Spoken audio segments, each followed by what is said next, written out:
Hey guys, it's Taya. We're back with another succulent video, and today we're going to be talking about propagation. So propagation is basically multiplying your plants from one plant. The first thing I want to start off with is reasons why people propagate their succulents. So one reason why people propagate is to get more fruit plants, basically. It's a way to build up your collection and build up more of one type of plant without having to go out and spend all the money on a bunch of those one type of plants, if that makes sense.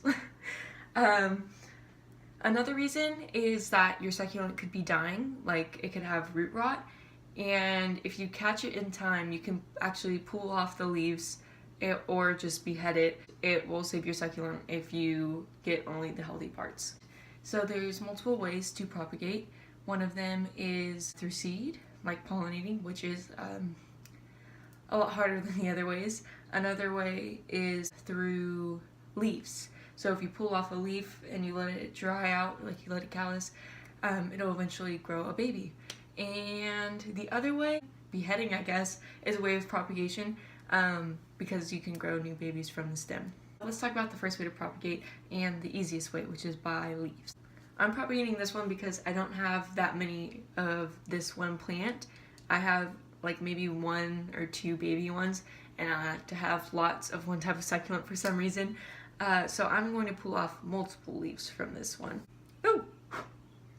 Spider mites.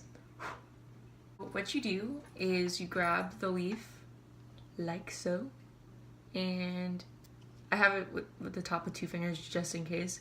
And you want to just gently wiggle it back and forth.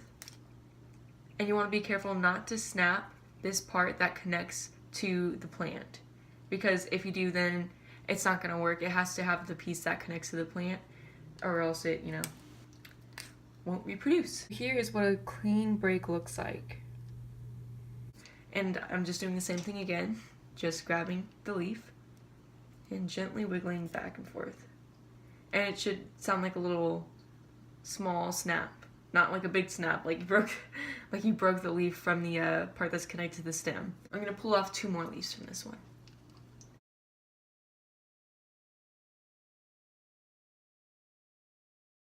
This one, I didn't wiggle back and forth. I kind of just went like this slowly, and a piece of it actually came off and is still attached to the plant. So I don't know if this one's going to propagate or not, but I will show you what it looks like when the piece of the stem that's not connected is broken off. Okay, so this is the leaf that broke. The top part was perfectly fine, but the bottom piece is the part that disconnected.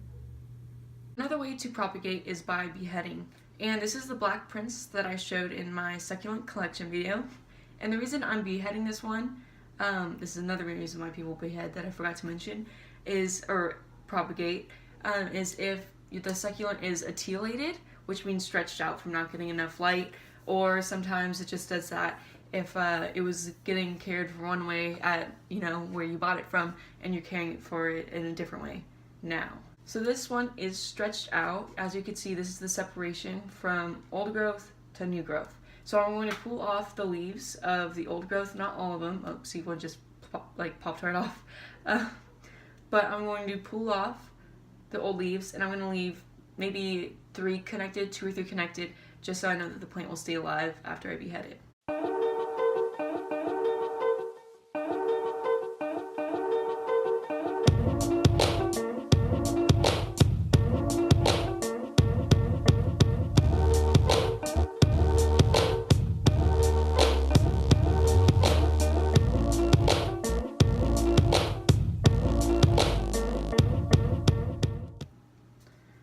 Okay, so now that I've pulled the leaves off, I left this space right here, so I have a place to cut, and I'm going to leave a decent amount of stem left. Some people don't, but I prefer to, just in case I replant it and it rots and I have more room to cut, just in case. And since I'm not on a desk, I'm just going to hold this and cut like this and hope for the best. Oh, didn't cut all the way through. Oh, well, that worked. So when you're beheading, you want to try to get as clean as a cut of possible. So here is the top. And this is how the bottom turned out. As you saw, I cut with scissors. Some people use maybe like pruners or something, but I find it fine just to get away with some scissors. But you do want to make sure that these scissors are disinfected so that way you don't introduce any bacteria or infections into your succulents. Here's the stem. You don't want to throw away the stem unless you want to throw away more succulents. But the stem will produce more babies. And once they do, I could just pull off these old leaves and create room for more babies. Oh, one fell. So now we have all these leaves. So when you're propagating from leaves, you always want to try to pick out the best leaf. If they're old ones, like this one, see, it's probably not going to do so well. This one probably actually won't propagate. I don't think it will. But you always want to try to pick the best leaves to make sure that they do propagate. The third way to propagate your succulents that I forgot to mention was, or is, by separating. So this is the Zona Rosa, or no, Zaragoza, not Zona Rosa. That's a succulent account on Instagram. This is a Echeveria Zaragoza. And in my video, I said that I really needed to separate this because I'll give you a closer look. There are tons of babies in here. So I'm going to separate the babies and I'm going to put them in their own pots or a big pot altogether. I'm not sure which. For some of these, I'm going to have to wiggle them out with my fingers, but this one like this that's poking out and has a long stem on it, I'm going to pull these bottom leaves off, which I might be able to use for propagation as well. Depends how the Zona or Zaragoza propagates. But I mean, if it's this prolific, I think that'll work. And now I'm going to try to get as close as I can possible to the mother plant. And I'm going to snip. Oh, that one fell on my orchids. There's one. This baby I separated actually a while ago and I just stuck it in this pot. So I'm just going to see if I can pull this one out of the soil. It feels pretty firm in there though. This is a mess. So what I'm doing instead is I'm going to pull this one off. This one is connected to the base of the mother plant. And I'm going to pull the leaves off at the base of it. Try to expose it just to where I can fit some scissors in there. And I'm going to cut these ones off because there's no way I'm going to be able to pull these off without repotting it or harming the plants. Ooh, I just ripped one. Getting lots of leaves today. I didn't plan on propagating this year just because I propagated so much last year and I got so tired of it because they were just sitting and taking up space. Now that I believe I've created enough room, I'm going to try to sneak my scissors in there and snip it off. There we go. There's another one. Okay, so I'm going to go ahead and try to separate more, but I'm going to do that part off camera so you guys don't get bored. I was able to pull one of the babies off.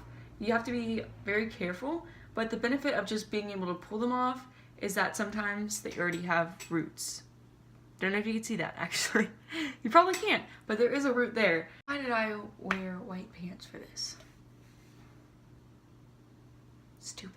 Now I'm gonna go back off and try to pull off some more. Okay, so I was able to separate all the babies that were connected except for one.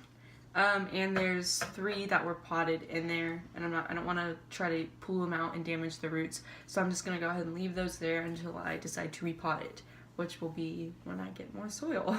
So I just counted all the ones that I separated that were attached to the base, and there are 7. Here are all the little babies. This is the smallest one. It is very pale because it wasn't getting enough sunlight because it was blocked. Here is the biggest one that I showed you guys that I cut off. And by the way, the rest of these I was able to pull off. There's only one, that one first one that I needed to cut off. 3.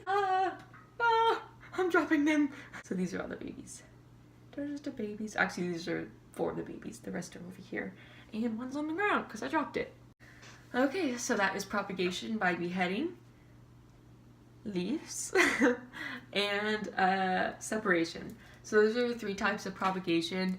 Actually there's a 4th, which is pollination, which I won't be going over in this video, just because I have no examples. I've already used all my examples, and also because it's kind of complicated and I want to go over it in a separate video. Now all that's left is to show you some of my propagation babies.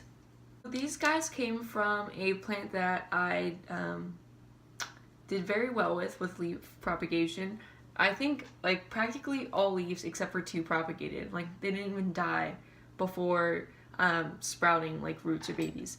So here is my pot of succulents. All of these are leaf propagated. I think these guys are just over a year old. As you can see, this one's like really big because I think it has the most space, so that one spread out the most. These need to be separated. They won't be able to grow much more if I don't separate them. But again, I'm waiting for more soil before I'm able to separate anything because I need more soil. Sorry about this light that's coming from my blinds. So I finished this video, and like I will be saying in the end, I did forget something, and it is something huge. So after you propagate, you always want to let everything callus over before you plant it. Something that you cut, or the beheaded black prince for example, you want to let this end dry out. The time ranges from maybe 1 to 2 weeks for me personally, but the main thing that I do is wait until I see roots popping out of the bottom, and that is the safest way to know that you can plant your succulent and know that it's not going to rot once you put it in. Because if you don't let it callus over, then the water mixed with the dirt, I should say, can cause infections inside, and it will more than likely rot your plant, it'll just kill the whole thing. So make sure you wait a little bit on those. So the same thing goes for something that you pulled off. I would usually wait maybe like 5 to 7 days actually for something that you pull. You don't have to wait as long just because the opening isn't as big, and also there's already roots that are sprouting on something that you pulled off usually. And for a callus leaf, or for a leaf, I usually wait until I see roots. So the same thing for beheading, I wait until I see roots before I put it in the soil. And usually actually I can get away with letting the roots grow out and waiting until there's a plant that shows up. But if the roots start to dry up, that's when you know that you for sure need to put it in some soil. After you've gotten your leaves in the soil, another huge thing that I somehow forgot to mention. I use a pie pan. I use like something, so basically just use any shallow dish. And what I do is I mist them every 1 to 2 days. It kind of just depends on how the soil is looking. If it's dry, definitely mist it. But if it's damp or like moist, I usually wait a little bit till like the next day before misting it. And I definitely give it a good mist all the way around. Some people water them once a week, but I find it safer for me personally just to mist them every 1 to 2 days. Just so I could keep a better track of them. I usually just give it a good mist, so the top of the soil is evenly wet, but don't like have it dripping out of the bottom because it's not really necessary if you're misting every 1 to 2 days. So there will be a point when the plant from the leaf is all grown up, and you usually want to wait until the leaf has completely dried up before you pull it off, because if you pull it off before it's too soon, you can actually separate the roots from the little baby plant and it has a chance of dying. So I like to wait until the leaf is completely shriveled up, no matter how tempted I am to pull it off early. When you're watering a beheaded cutting that already has roots, it still needs less water than, say, an already established plant because it doesn't have as many roots that will soak up all that water and it can rot easier. So basic rule is just to water your beheaded succulent every other time that you water the rest of your succulents. And that's just a good way to make sure that you're not going to rot your new plant. So here is how I dry my succulents, or my succulent cuttings and leaves, I should say. I just leave them on a windowsill, and this windowsill doesn't get too much direct light, and if it does, then it's evening light, so it won't be too hot. So when your succulents are drying, you definitely don't want to give them too direct of powerful light. So these guys will all be staying here until I see signs of roots. So that's all I have for succulent propagation. I probably left out a few things, and I'll think of them later, but that's just how it goes with me. If you guys have any questions, feel free to ask. And if you like this video, go ahead and subscribe to my channel. Anyway, I hope you guys enjoyed the video, and I'll see you next time. Bye guys!